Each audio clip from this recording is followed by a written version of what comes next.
Hey guys, I am Ibigandscary. I'm bringing you another StarCraft 2 replay, this time featuring on our bottom left-hand side our red Zerg, ESYSB. I'll probably just go with SB because that's easiest for me. He is a red platinum level Zerg on the ladder. We'll get to that in a second. Darwin is our random player. He's currently being Terran, but he is a random player. He's our blue Terran in the top right-hand side. This map is Secret Spring, so named because of this little doodad in the center. I love it. It's one of the new 2015 maps. Characteristic of the new map pool is the fact that you have kind of a moderately sized choke leading up to your natural, which is completely inaccessible except through your main, really heavily favoring that 2-base style, making it so it's much easier for you to hold your natural. However, trade-off for that is your third is way either out here or over here, super close by air, but not really close by ground. It's very difficult to hold. So heavily favoring 2-base play over anything else. Early scout coming out from our SB. I gotta figure out a good name for this guy. SB. I just gotta remember SB. Our Zerg fellows coming out. Just gonna see that there's no shenanigans going on from Darwin. He hasn't even tapped an early gas yet. He's working on his wall. Gonna be keeping his drone alive, but that's really not necessary because there's no aggression coming from Darwin at all. No, not even pecking away at his drone scout. No early gas for SB either, so we're just going to be sitting back, relaxing for the time being.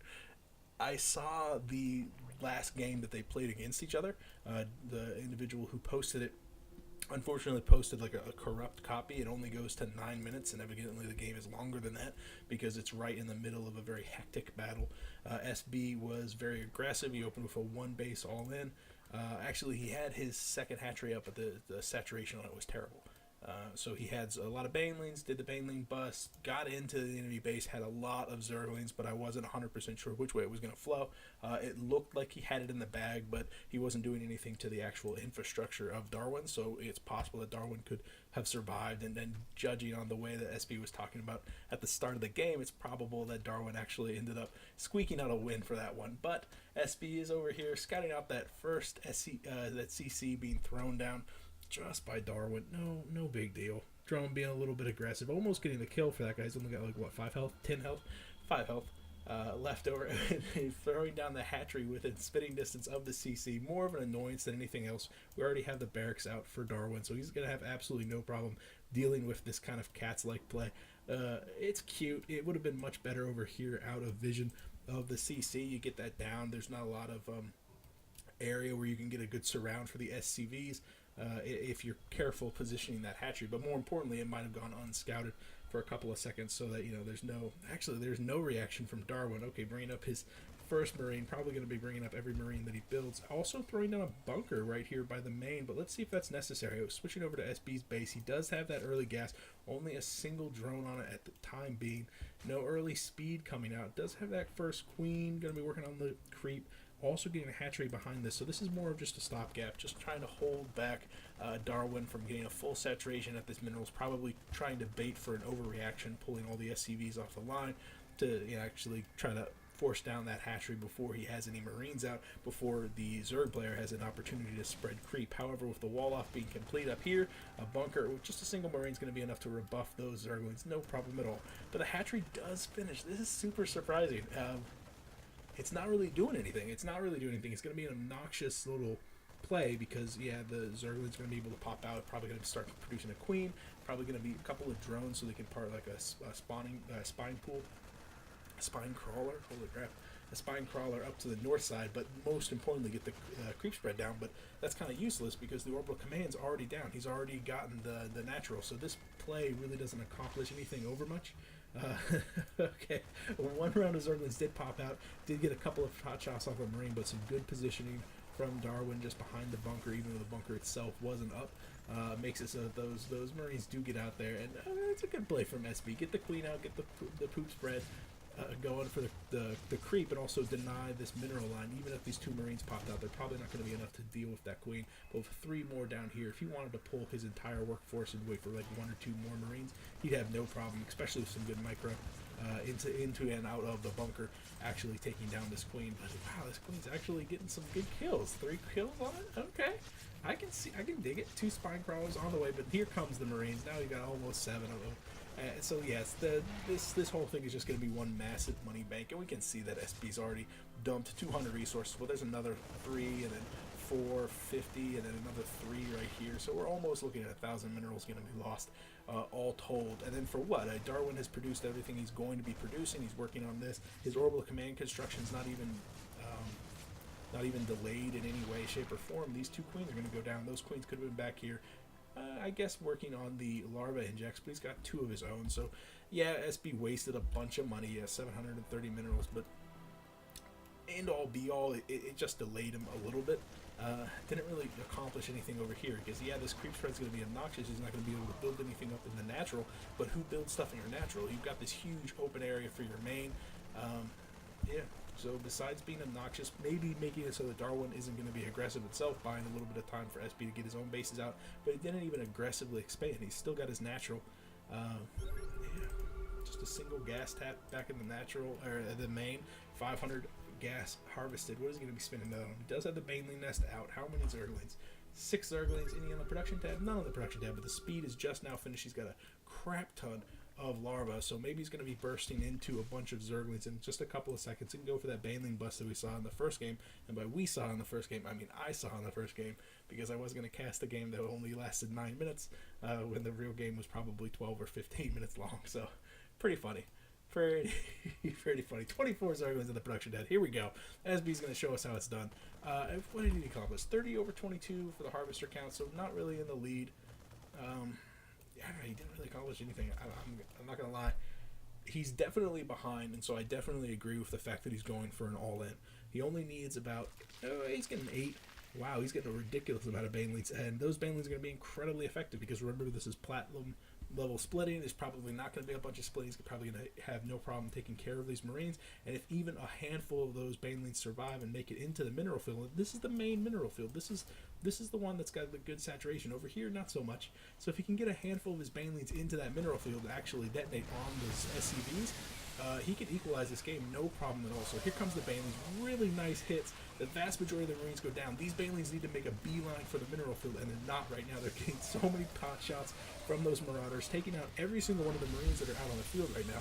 Every single one dead except for a single marauder. However, all the banelings are done too. So SB he's going for the jugular. He's trying to take care of every army piece that's out on the field right now, and actually start dealing with the infrastructure. But in my opinion, he should be dealing damage to the resources, because that's where he's behind. Still 35 over 21 for the harvester count.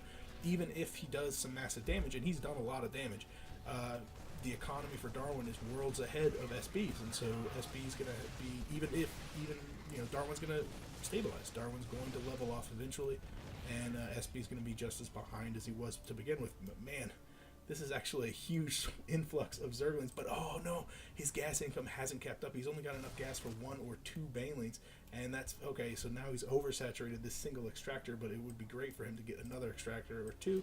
So he is tapping another extractor, but it's way too late. The time has passed. If he had a quarter of these zerglings into banelings right now, he could burst down this door no problem at all, and that would absolutely be the end of this game. Because I mean, just look at all these Pop-Tarts just waiting to be popped. It's crucial that SB could transition back into that aggression, and he missed his window. He's missed his window, and he knows it. He's getting all 4 of his geysers being tapped right now. His gas income is going to explode in just a couple of seconds, and he's going to be able to get out a lot of banelings. But unfortunately, the window of opportunity is totally passed. Look at the saturation on the natural. He is in for a world of hurt, and this is how he's going to get back into this game. He needs to take a natural. Unfortunately, the third for Darwin has already been constructed. This orbital is going to be throwing down a bunch of mules, and then once Darwin feels comfortable with moving out, he'll be able to move out into one of these very exposed thirds right now, but he knows that his position is very precarious. If he moves out and gets surrounded by these zerglings, quickly this game can swing back into the favor of SB. So Darwin's got to be very cautious. SB has to be super aggressive. He needs to construct probably another hatchery and then just power drone as much as you can possibly imagine, because right now 35 drones. This one's looking okay saturated. He could probably use a handful more drones, but this natural is absolutely brutal. Definitely missing out on a lot of potential income from here, and so Infestor Pit, I like it. I like it, finding a home for all that extra gas that he's been getting. However, I would love to see another explosion of drones. Like, transform every single one of those larvae into drones and then just work on a couple more injects, because that's what SB needs to do to get back into this game. He saw the tech. He saw that there wasn't much tech at all. 2 factories have been constructed right now. Let's look at those upgrades for a second. It looks like we do have that stim. We do have that combat shield. We don't have any +1/+1. One ground is being finished for Darwin right now, and we have the centrifugal hooks, so he's going to be able to deal with the inevitable push out from Darwin on that on the ground. But unfortunately for him, inevitably we're going to get a starport and we're going to start to see drops. So SB's going to have to start playing this a little bit closer to the vest. Going to have to be moving his units back home. He does have a lot of banelings out on the field, and even with the centrifugal hooks, maybe he can feel like he can play aggressive, but he can't. He's got to keep this home. He's got to keep this back in a defensive posture is what I'm trying to say. Is SB needs to adopt a defensive posture, get out maybe even a 4th, because in actuality this 3rd right here and this base right here, they're right next to each other. If you're going to take one, you might as well take the other one, especially if you're behind as far as SB actually is.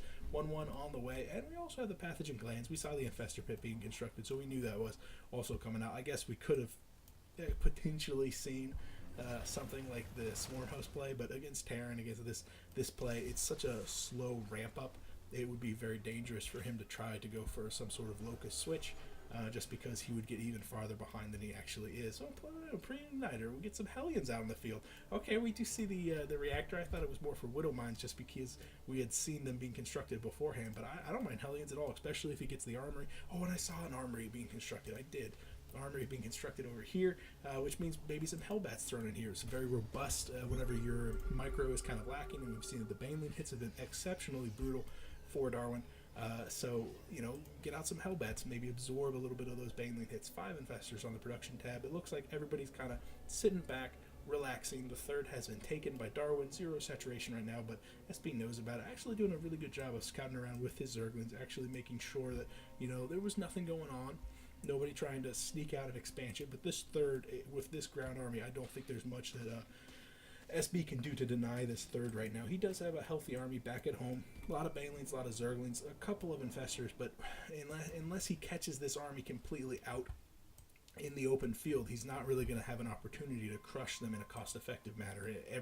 I foresee no engagement between Darwin and SB that doesn't end with SB losing every single one of his units. So we do have the medevacs flying by with a full complement of Marines and a single Marauder. Really, really nice fungal growth from SB. In fact, just doing the right thing. Look at this guy. See, usually whenever you do that Baneling all in, I expect his micro to be really lacking in other areas, but actually chaining together the fungal growths, okay, throwing down the infested Terrans, and in fact intercepting the drop with the Queen. So really, really just solid play there from SB, and he knows it. He celebrates it.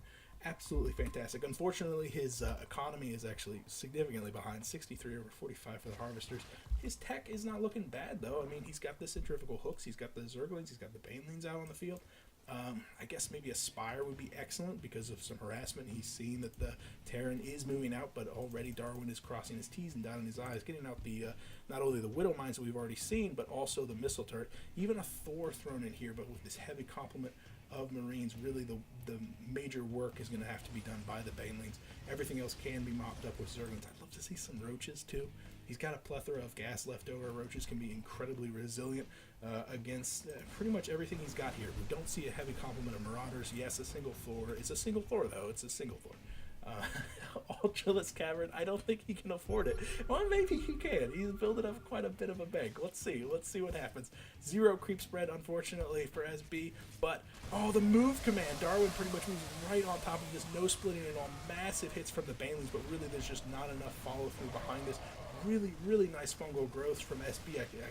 He's got great unit control of those infestors. However, just not a good macro-minded player. He's got excellent micro, not really the macro to back it up. If he had more units, I think this would be a completely different story, just because Darwin was not splitting. He wasn't prepared for the influx of Banelings, as well as the fungal growth holding them in place. As things are now, though, it looks like SB is center pointed to lose everything in this 3rd, including all the drones that are sitting here. It looks like those Hellbats really want to get on top of them, even with the +1 upgrade, roasting all the drones with the exception of just a handful. And we can see that 65 over 40 Harvesters. It did look like SB was producing some drones at the end of it, because even though he lost the majority of the drones that were positioned down here, he's still about where he was a couple of minutes ago, so that's not bad. SB's learning from his mistakes. In fact, he's getting out a couple of Ultralisks. What other Ultralisks does he have? If they move up here to the third, I mean, they're not going to be able to engage this at all. Looks like a cute little drop in here.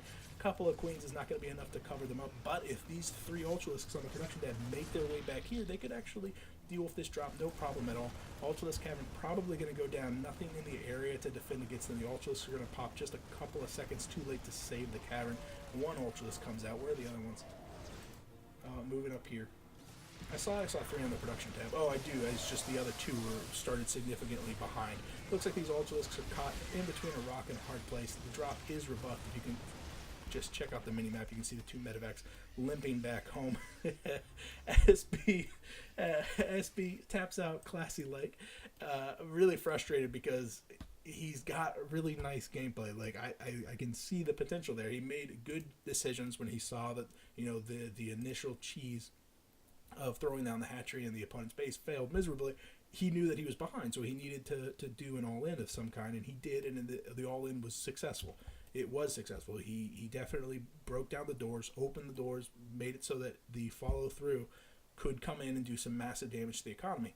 However, there was no follow-through, and it was because his macro was failing. He had all of these Zerglings and no Banelings because his gas was disproportionate to his minerals.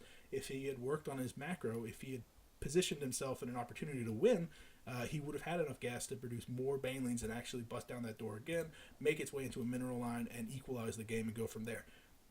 He's got great unit control, like the infestors, the chain fungal growth thing, the quick reaction from seeing the drop. That was awesome. Unfortunately, his macro just doesn't position him to win, to succeed in this game. On the other side, I think Darwin he's got a good build. He knows what he needs to do to win. He makes a bunch of Marines, and then he techs up into more sturdy units. Gets those Hellbats out, gets those Thors out just in case there's going to be some sort of drop play. I felt like he was very weak against the Spire play. If SB had decided to get out a bunch of Banelings and Mutas, he probably would have been chewed apart because he just doesn't have a lot of anti-air here that is robust against Banelings. These Marines would get chewed alive. Obviously, you need superior creep spread for that, but SP's not that bad for that. Thanks for watching the game. Congrats to Darwin. SB, I wish you well. I wish you well, individual, for watching my video. So thank you for that. If you have a game you want me to cast, you could PM me here or on Reddit. One way or another, I will see you guys later. I am Big and Scary.